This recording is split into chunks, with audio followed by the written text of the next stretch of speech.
Welcome back to the Manifested Podcast with Kathleen Cameron. Today's topic is a very interesting one, and I have had quite a journey in the manifestation related to this. So today we're going to talk about weight loss manifestation. Does it really work? And can you lose weight using manifestation? So this topic is interesting and it is complex, and I have very set views about this that have changed over time. And so I want to start off by saying, if you're listening to this podcast and you have specifically searched weight loss or manifesting weight loss, I want to tell you that you don't need to lose weight. I want to tell you that you do not need to change your body to be worthy. You do not need to shrink your size to become a better version of you, to make more money, to have more success, to find the love of your life. So my journey began with falling in love with who I am. And so my desire to lose weight led me to a life of continually trying to shrink my size. Every year on my birthday, from probably 7 years old, I blew out the candle and I said, I wish I was skinny. I wish I was skinny. I wish I was skinny. And so the journey for me began as a little girl, overweight and believing that she was flawed and she was less than. And that journey led me to hating myself and never being good enough. So it was this constant journey of trying to be good and losing weight, and overindulging because I was so mad I wasn't losing weight. So I was either letting it go and eating junk food and feeling guilt and shame around it, or I was depriving myself to the point where I was taking joy out of my life to try to fit a mold. And I remember first trying to lose weight when I was young. I think I was grade 7, so what's that, 12 years old? And my mom would pack me a lunch, and I would eat the apple and I would drink water all day because water flushes the fat. That's what I heard. And so this entire journey was to try to measure up to a beauty ideal and standard that's out there in this world. And until I was 37 years old, I hid my body. I wore big, baggy clothes. I wore t-shirts in the swimming pool. I never showed my body, never showed my stomach, nothing. I was ashamed of who I was and the way in which I looked. And I believed that the way I looked determined who I was. So because I was fat, it meant this, this, and this. And I would even be ashamed eating food in front of people. So then I would hide eating the food. And so I let my body size influence how I saw me and my worthiness in this world. And I step back and I look at it now and I think, wow, if I could have just held her hand and told her a different story. So that's where I want to start this podcast episode with you, is to tell you a different story. That you do not need to shrink your body size. You do not need to become smaller. You do not need to starve yourself, intermittent fast, go on a keto diet, go on the carnivore diet. You don't need to do all of those things. You don't need to work out every single day to measure up to a beauty ideal. And one of the biggest awarenesses came for me when I realized that my goal for weight loss was vanity driven. It wasn't health driven. So the weight loss industry will tell you to lose weight because it's healthy. They will tell you to take their supplements so that you can live a healthy lifestyle. But what they're really telling you is that thinness is better, that looking this way is best, and they will send you before and after pictures and messages. Time and time again, it is everywhere. I have removed it completely from my feed, and you will not see a side-by-side before and after photo of me ever again. Because when you see a picture of a plus-size person, and that person who then got thin, who is smiling in that photo, who is confident in that photo, the message that you are receiving and the message young girls are receiving is thinness is better. You should want to be thin because you will be better. You will be happier. You will be loved. You will get accolades. People will date you. You will be successful, all of those things. And it's painting a picture that's very, very scary. And so what I want to start off by saying too is that the way in which you look does not determine your health status. So being somebody that carries extra weight does not in fact mean that you are unhealthy. Okay. There are people that are in thin bodies that are unhealthy. They take daily medications. They eat, the food we would say is the worst for us. They exercise not at all. They might have multiple diseases and their blood work not being healthy. So thinness does not mean health, just as being curvy or plus size does not mean lack of health. So I want us to step back right now to the goal of you listening to this podcast. Is the goal of this podcast so that you can look good? You can lose weight so you can look good? Or is the goal of you listening to this podcast one where you take care of the health and longevity of your vessel? So the first thing is self-awareness, is to understand where you sit on this spectrum. Are you hating yourself to try to find the best of yourself? Or are you loving yourself to become a healthy version of you that lives a long life? Two completely different things. And so if you're listening to me right now and you're hating yourself, if you're listening to me right now and you think thinness is the ideal, if you're listening to me right now so you can be skinny, so you could fit into a smaller size, so that you can measure up, I want you to pause this podcast and I want you to step away and I want you to focus on loving yourself. I want you to focus on all the things that make you amazing and all the things that make you incredible. And I want you to see that the curves that you hold on your body could in fact be a superpower for you. I believe growing up a plus size girl is my superpower.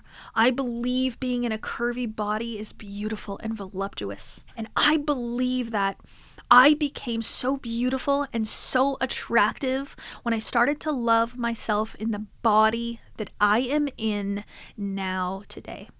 So learning to love my 300-pound version of me led me to who I am today and the life that I live today.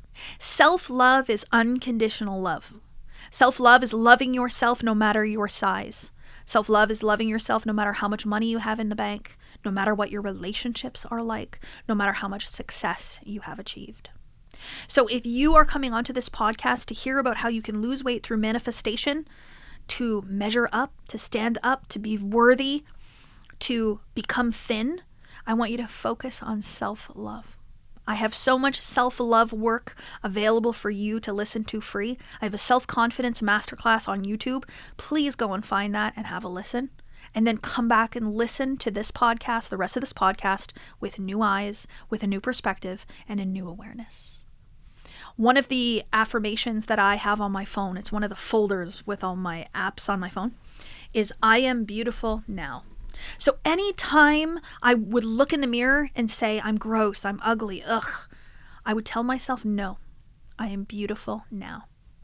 But something happened for me along my journey. So this has been a path towards the realization of the best of myself. And so that path led to, in September of 2019, for the first time, deciding that no, I am not going on a diet. No, I am not going to lose weight. Yes, I'm going to love myself the way that I am. So the first time in my life, in 2019, I said no. I'm just going to eat what I want, and I am just going to exercise whenever I want and whenever I feel like it, and I'm just going to love myself, and I'm going to go out and create success. And I am going to give myself grace, and that's where my first quantum leap led me. So that awareness allowed me to go from self-deprecating thoughts to self-loving thoughts to becoming unstoppable and powerful. But there's always different levels of growth and awareness. There's always different places to go. And so the next step in my journey then was to start thinking about health. Not weight loss, but thinking about health. And so in 2022, January, I decided that was going to be my year of health. I decided I was going to start walking every single day. I felt like I wanted to move my body more, not to get thin, not to lose weight, but every day move my body so I could have more endurance and I would have different type of energy, and spiritually I'd be outside in nature every day. So I started walking. Then I decided, you know what? What else would health mean to me? Health would be that I consume things in my body that help my body to fuel it, and not to consume things that I do not believe benefit me in some capacity. And so I started thinking, what do I consume right now that isn't helping me, that isn't nutritious, that isn't advancing my body in a positive way? Alcohol. was one of them. So in February of 2022, I cut alcohol from my life. I decided I'm no longer a drinker. I'm a non-drinker. And I changed my identity to no longer drink. Not from a place of shame, not from a place of I have a problem, I need to fix the problem, but moving towards an idea of health. Not to lose weight, but the idea of health and longevity. And then the universe started responding to me in an even bigger way and gave me a health crisis. So sometimes things need to get a bit disorganized before they come back together organized. Sometimes things need to almost fall apart before they come together perfectly. I've given this example to some of my clients before about the pantry. So in order to organize and clean your pantry to be the beautiful organized thing that it is, you have to take it all apart, put it all in the kitchen, and it makes a huge mess before you put it all back together beautifully. And so in April of that year, I got pneumonia, April of 2022. The year I was wanting to focus on my health, I got pneumonia. I ended up getting so sick that I had to have emergency lung surgery in Miami in May 10th of 2022. And that day changed everything for me. That day that I nearly lost my life, my body became the thing that saved me. So this body that I hated all my life, that I thought was too big, that I was ashamed of, the doctor said to one of my friends that was with me, that if it wasn't for the strength of my vessel, if it wasn't for the health of the body that I was in, that I would not have survived that. I would not have made it. And he was shocked that I did. My right lung was down to the size of a coin, completely trapped beneath infection. And I still was alive and breathing and walking on the beach. And so it's so important in that moment that I realized that I was not treating my body with love because I didn't think I was worthy of it. I was so ashamed of the way in which I looked for so many years that I wasn't worthy of a healthy body. I wasn't worthy of a long life. I wasn't worthy of climbing mountains and of a personal trainer and all those things, It just wasn't available to me because I was ashamed of who I was. And so after that surgery, I came out of it a different woman. And I decided in that moment that the longevity of my vessel was most important, not vanity. So I was not going to work out or hire a personal trainer or go to the gym to thin my body. I was going to do it so my body lasts me my lifetime. I decided that I was going to eat different foods, not because they had less calories or they were low fat or I would go into a state of ketosis, but because they fueled my body nutritiously to get me through the days. And so that simple shift changed everything for me. And I would highly encourage you to make that shift. A lot of the weight loss industry will tell you that they're teaching you a lifestyle change and they're teaching you healthy habits, but they sell you products and programs and plans and diets that are temporary. You sign up for a 3-month course and then after 3 months, you're done. This is about a lifetime. This is about taking care of your body for the long haul. This is about releasing weight naturally through the shift in your behaviors and not being attached to that outcome. It is a completely different thing and a completely different motivation behind the change in identity. So when I got out of that surgery, I asked myself, who is Kathleen in a healthy vessel? Who is Kathleen that lives every single day to benefit her vessel? Who is Kathleen that lives a really, really long life? And I realized that she is somebody that cares about her body enough to move it every day. That she cares about her body enough to grow her muscle mass. She loves her body enough to increase her flexibility and her endurance and to challenge her body to take on more than it's taken before. She is somebody who cares about the foods that goes in it, who cares about how a food makes her feel instead of how it makes her look.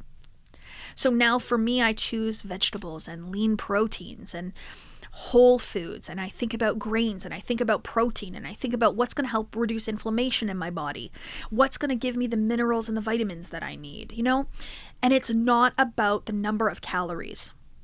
One of the things, I hired a health coach after my surgery, Mariah Brown, and she's absolutely amazing. And one of the things we talked about when we first started to work together was that the goal was not weight loss. The goal is the longevity of my vessel, and I made that very, very clear. When I start to act in the assumption of a healthy person, and I start acting the assumption that I take care of my body so that it lives a long time, if weight release is the outcome, amazing. If it's not, I'm going to do it anyway. I'm going to walk, I'm going to work out, I'm going to eat healthy, I'm not going to drink alcohol, I'm going to make healthy choices as much as I possibly can, no matter the outcome. And so there was no measuring of my body. I didn't want to do that. There was no attention to the scale, and there was no tracking of my food or creating a diary. There was no restricting my calories, counting macros, none of that. It's intuitive eating. It's eating based on what my body wants. It's moving when my body wants to move, but not moving when it doesn't want to move. Like if I'm on my period and my body's saying no, I don't do it. So it's so important, and I hope that you're feeling the shift here, because I know how to drop weight. I know what to do to lose weight. I know the behaviors that are unhealthy that are going to lead me to the weight leaving my body. But I know exactly how it's going to come right back on again. And I know exactly how the shame's going to come back, and the lack of confidence is going to come back, and the guilt is going to come back. So this time I decided to make a new decision. I made a decision that it's not about weight loss. It's about the longevity of your vessel. So every single day then, my behavior is driven by longevity. And so if I decide that I want to have a bite of a treat, or I want to have a not so healthy snack, at least 90% of my day was healthy, nutritious foods, and I've been fueling it well. But the old me would have been, oh, I'm off the rails. I ate the sugar. I'm out of ketosis. Too many calories. I'm not going to lose weight now. And then I would just eat whatever the heck I wanted and go right back to the bad behaviors. This time it's different. This time if I want to have a few gummy bears, I'll have a few gummy bears. If I want to go out for dinner and have a treat, I'll have a treat. Because it's not about trying to shrink my size, but it's about 90% of the day treating my body the way it deserves to be treated, fueling it the way that it deserves to be fueled. So this is a completely different approach. It's a completely different way of experiencing life. So what I did is I decided to change my identity from a woman trying to lose weight to a woman who loves herself. I changed my identity to a woman who takes care of her body. I am a woman who has a personal trainer, that works out 3 to 4 days a week, that walks every day, that has matcha in the morning instead of coffee because matcha is so much better for you nutritionally. Somebody that eats salads. Somebody who removes gluten from their diet because gluten causes inflammation in my body and it doesn't have me feel well. It's not because I want to lose weight by reducing gluten. It's because it doesn't feel good in my body. And so these are all choices that are made based on the identity that I hold. So who would you be if you made the longevity of your vessel a priority? That would be the question that I would have you answer. So is manifestation a tool that can help you to lose weight? Absolutely. But it is to understand that the release of weight from your body has nothing to do with being thin, but with health and longevity. So the more you see yourself healthy, the more your body will represent health. Because you start to act in the assumption that you're healthy, and you will find more healthy experiences show up. So it has been 1 year and 2 months since my surgery, I'm going to say. Probably 1 year and 2 months since my surgery. And I have spent that past 1 year and 2 months as Kathleen that cares about her vessel. And I sit here today and 90 pounds has been released from my body. I am 4 clothing sizes smaller. I think I was a 3X and now I'm in a large, sometimes a medium. And the entire time has not been about weight loss. The entire time has been about healthy habits, and the weight loss has come down. So what I would say for you then is to focus on the desired outcome, to live a long life, to have a body that lasts its lifetime, to have a body that remains free and mobile as long as you possibly can, and focus on the behaviors that support that. And how can you be that person? How can you give yourself grace? How can you stop depriving yourself and restricting yourself? How can you eat without shame? How can you choose to have something that you love to eat and it not be a cheat, but be you allowing yourself to eat what you want to eat? One of the most powerful things that my mentor, Bob Proctor, said to me was that when I went to his studio in 2020, so this was prior to my surgery, I went to his studio in 2020, and I was, I think, a 2X at the time. And I went into his studio and he told me about a year later that that was the first time that he had seen a woman in a plus-size body that didn't have the energy of shame associated to it. But you have to understand that that shame was released before any weight was released. I chose to love myself in the body that I was in, and I have now moved into the opportunity to love myself in a body that is going to last me an incredible lifetime here. And you are worth it, and you are deserving of it. But I want you to manifest and set the attention from the right place instead of a place of hating yourself. So if you are someone that desires to become their healthiest you, if you are someone that desires to step into a version of you that cares about what you eat and cares about how you move and how you take care of your body, I want you to do it from a place of love. So how can you love yourself to become the best of yourself today? And you don't need to lose weight to do that. And it is okay for you to stay the size you are at now. And it is okay for you to get bigger. And it is okay for you to choose not to lose weight. It's your choice to love the you that you desire to be. With absolute gratitude, Kathleen, and remember that the limit does not exist.